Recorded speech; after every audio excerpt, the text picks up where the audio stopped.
I live in fear, waiting for the day that I wake up to 20,000 notifications on my phone telling me that today's the day the internet has decided to hate me. I don't think anyone realises how intense a pile-on is until you've experienced one yourself, or just how terrifying trolls are until they're tap dancing their way into your DMs. So today we're exploring what it feels like to be on the receiving end of the internet's wrath. I'm Abby Clark, and this is It's Wagatha Christie on Radio 5 Live and BBC Sounds.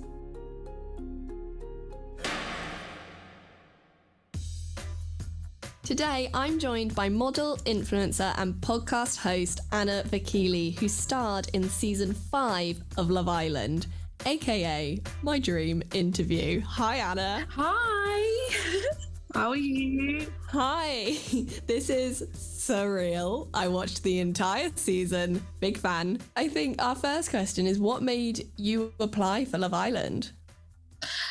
So I actually didn't apply for Love Island. I got a DM on Instagram. On weekends in between working, I'd post a few pictures here and there. But yeah, I was literally in the pharmacy working and I got a DM and I was like, is this like a scam or it's not true?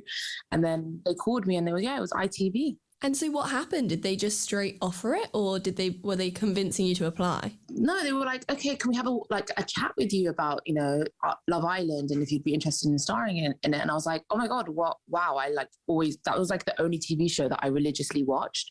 So I was like, okay, sure. So literally I went into the consultation room that day at work and just shut myself in the office for like 20 minutes and had a phone call with them. And then it just went from there. They were like, we want you to come in. And yeah. What was it like getting all of that attention so quickly? Yeah, it's like they tell you that, but you're never really prepared for it. Like, it's just so surreal. It's like you go in one person and you just like come out. It's just the strangest thing. Like, come out, especially the first few months. It's like you cannot walk down the street without people stopping you every few minutes. And it's like, what happened? What's going on? Was it difficult to kind of come out? Because I guess you're like cut off you go in, like you say, just Anna the pharmacist, then you're cut off from the world. And then you come out and everyone has been on Twitter every night kind of doing post-game analysis. Were you surprised by how much people analysed and criticised you? Definitely. I think the first few nights I did not even sleep. I was just browsing the internet, trying to catch up on 2 months worth of comments and this and that, Twitter, tweets. But finally I was like, this is not a great feeling. Yeah, there was loads of positives, but the negatives, they do tend to affect you. Because you know what it is people have negatives to say about you, which aren't, the looks don't bother me when people talk about my looks, because I'm like, whatever. But when they talk about my character, that bothered me more, because it's like, that's not me. It's edited in a certain way. Do you see what I mean? Yeah. Well, that was my next question, was how does it feel when people make judgments on something, edited, that's not, I guess, the whole story? I think that was the hardest part about it, because it's like in a whole 24 hours, they'll take a minute or 2 minutes of what they want to show. And you know what? The more and more islanders that are coming out and the more and more islanders that are doing interviews, I think it's showing the public more and more that this is a show and we are nothing like, well, there's parts of it that, we are. I am that girl with the gum fingers that's going crazy. But there's a whole nother side to me as well. I support that. And what was the worst of the trolling for you personally?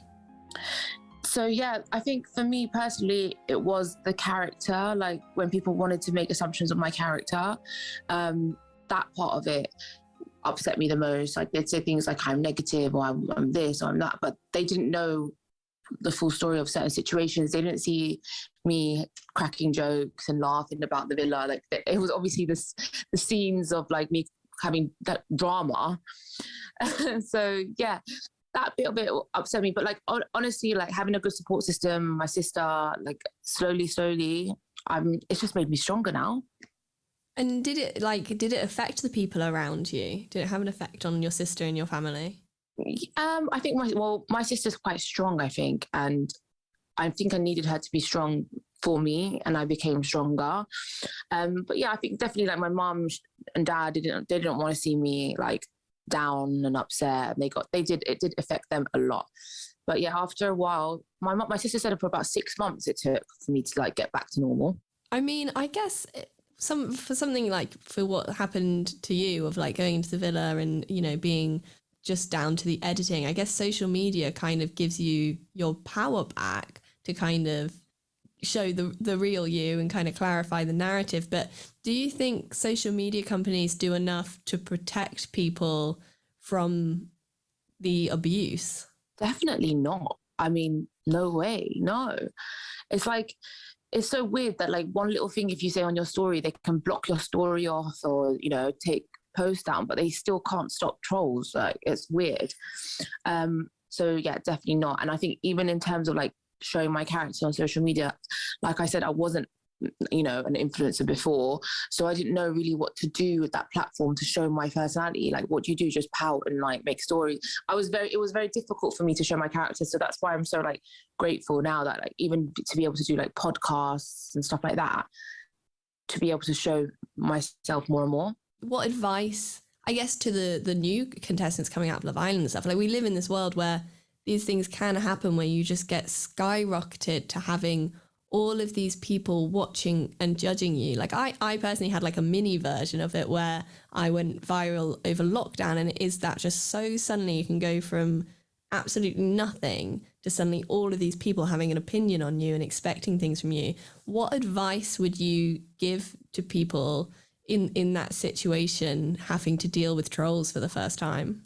So I think when you first come out the show, if you're getting trolled really bad, because I think in my season I was one of the worstly like trolled, I'd firstly say to them like it does get better. So like it might be a lot at that point. I'm not going to say trolls are going to disappear, but it does reduce significantly, like the amount of trolling you get. So just hold tight, firstly. And secondly, just realize that those people that are trolling you do have actual issues. You know, like they have problems. That's why they're taking out their, you know, anger with life on you. And just remember how lucky you are and blessed you are for them to be trolling you. There's obviously something they want from you. They're jealous, or, you know. So just try and see the other side of it. And it's just, honestly, it's not the truth. It's not you. If they're calling you certain names, that's not you. It's just their opinion. I wouldn't even say it's their opinion. It's just their jealousy or their issues that they're taking out on you. So just words. And just stay strong. And honestly, it will make you stronger. Try not to look at the comments, I'd say, if you can. That's probably also the best advice. One of the best things I did is like go onto my settings and block loads of horrible words. Yeah. Like I literally just went and blocked loads of horrible words. Like literally, it's like if you see the list, it's crazy. But it just helped so much. Like I wasn't getting as badly like bad comments because they were all blocked. So Rebekah brought a case to court because of online harassment, and she said that it was affecting her children as well as her. Like, I don't know. I mean, yeah, I would like the idea of that. I don't think practically I would have done it, but like, because I just don't even, I don't know. I don't want to give them time of day, but I guess like, I would like to in a way, because it's just like, if you put a message out there to everyone, like, look, this is what happens if you do it. But practically, I don't think I would have. In Rebekah's first post-trial interview, she said, "At its worst, I was worried to be on my own, to leave the house. I was scared to be out in public places. Even the smallest things like going shopping were horrendous."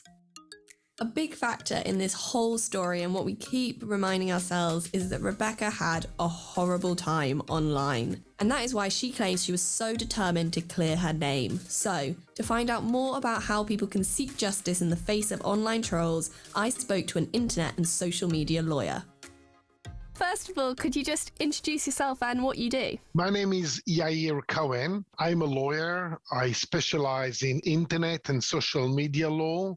Deal with many of the harassment cases on the internet. The social media companies help people navigate through all sorts of trouble they might be having on the internet. Great. And why did you decide to specifically work on cases regarding cyberbullying and harassment? About 12 years ago, I was approached by a lady called Nicola Brooks. She was experiencing tremendous amount of harassment. She wasn't very well.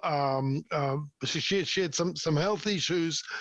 She commented on a post on Facebook, and that resulted in a lot of harassment. She turned up with 3 or 4 big folders of abuse she was receiving, and she was really the very first case of serious harassment on the internet that we dealt with.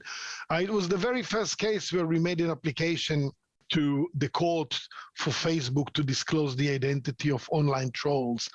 And we did manage to help her. And after that case, it was very clear to me that there was certainly a need for someone who could specialize in this area of law. And that person happened to be me. Wow, so you got in there first, really? Was she a celebrity, or was that just like a normal person on Facebook case? No, Nicola Brooks, you'll be able to read about her. So she was a single mom from Brighton, and she commented on a comment pointing a guy called Frankie Kokoza, who I remember him. Right? Wow, that's a blast from the past. There you go. Where is Frankie Kokoza right now? Well, you see, yeah, probably, but he was taking a lot of abuse at the time, and she kind of stood up for him. And after she stood up for him, she started to receive barrages of abuse.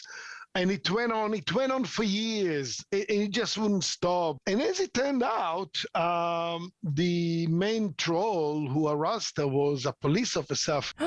No. Oh, yeah. Wow. Yeah, because I was about to ask, like, do the police always have to be involved, or do clients sometimes just come straight to you? Well, I just know because my sister-in-law is a police officer, and she's had people come to her before where they've had issues online and abuse online, and it's a real struggle for them to kind of prosecute or do anything about it, because she was saying something about, like, they can prove it's a certain phone, but can they prove that it's that person, kind of thing. So that's why I was interested whether the police had to be involved, or these people just go straight to lawyers.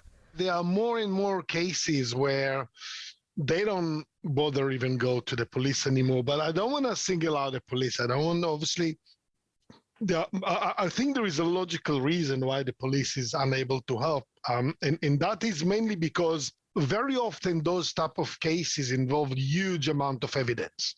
I'm dealing now with a case between 30 to 50,000 screenshots of harassment. Now, this is a lot of evidence to go through everything, to analyze it, to categorize it, to preserve it, to save it in a way that you'll be able to use it and reuse it. It is not enough just to familiarize yourself with the evidence. The evidence will need to be used in court, maybe on appeal, and all that. So often in fraud cases, for example, there will be a special unit in the police assigned to handle these type of cases with large amount of evidence. But online harassment cases don't really fit the bill. They have little monetary value. You can justify putting a team of, say, 25, 30 special fraud investigators into a multi-million-pound bank fraud. But the police cannot really justify putting this type of resources into handling a case of maybe a single mom who's been harassed and abused for 10 years. And then there's obviously this balance between, do we put those amount of resources into that or do we not?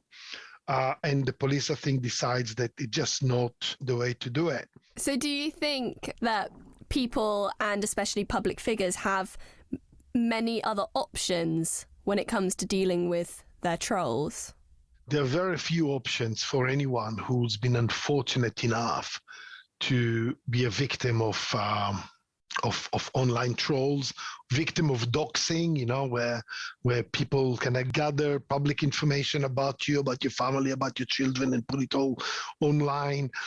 Revenge porn, at the moment other than go and see a specialist lawyer and then go through the process of dealing with it, which is a very kind of unfortunate. It is very unfortunate. It's so unfair, and it could be expensive, and it's time consuming, and it's just not the right way forward in my view. So I guess in this case, Coleen did all of your work for you. She did all of that sleuthing and kind of worked out who was leaking her stories, but then it was Rebekah who brought the case against her. Do you think Rebekah would have been better off trying to bring a case against some of her worst trolls rather than Coleen? Would that have been a better case for her? It depends what the case is all about. The case was, I think, about trust, about circle of trust. Yeah, so do you think she would have had a stronger case if she'd taken a case about the trolling rather than focusing on clearing her name? Because I guess the verdict we've come to is that she was involved, she did know about it. So would it have been better for her to kind of explore a case against the trolling she received rather than against Coleen, is I guess what I'm saying? Yes. If that was an issue that bothered her to that sort of extent, absolutely. And she would have been probably successful in identifying some of the trolls, making an example out of a few of them.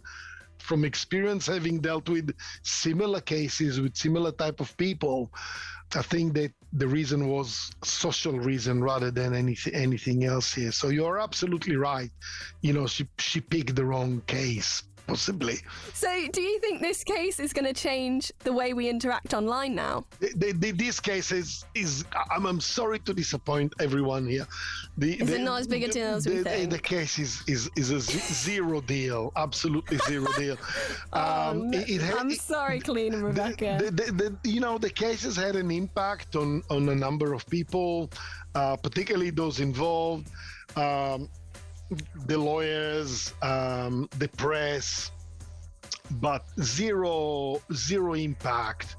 You don't think it's going to encourage people to be a bit more careful with what they say and do online now? The case was really about leaking private information, if you think about it. But it was also about how Coleen decided to reveal her discovery, I guess, and whether she should have done that as a public Instagram post or whether she should have dealt with it privately. What would you have done then if it was you? Oh, I 100% would have done a public Instagram post and then deeply regretted it an hour later. I mean, that's exactly. You get upset and you angry and you go, "This must be revealed," and then it all backfires. That's how I usually do things. But it's should you do that? I guess are people now going to be considering more before they do call someone out online? You look. You take a risk, right? You take a risk when you do something like that. When you call someone a liar on the internet, when you make any types of accusations, you have to be pretty confident that you have got the evidence. Wow, that was a whirlwind of legal troll talk, but I learned so much. Fascinating and terrifying in equal measure. I'm Abby Clark, and this has been It's Wagatha Christie for Radio 5 Live and BBC Sounds.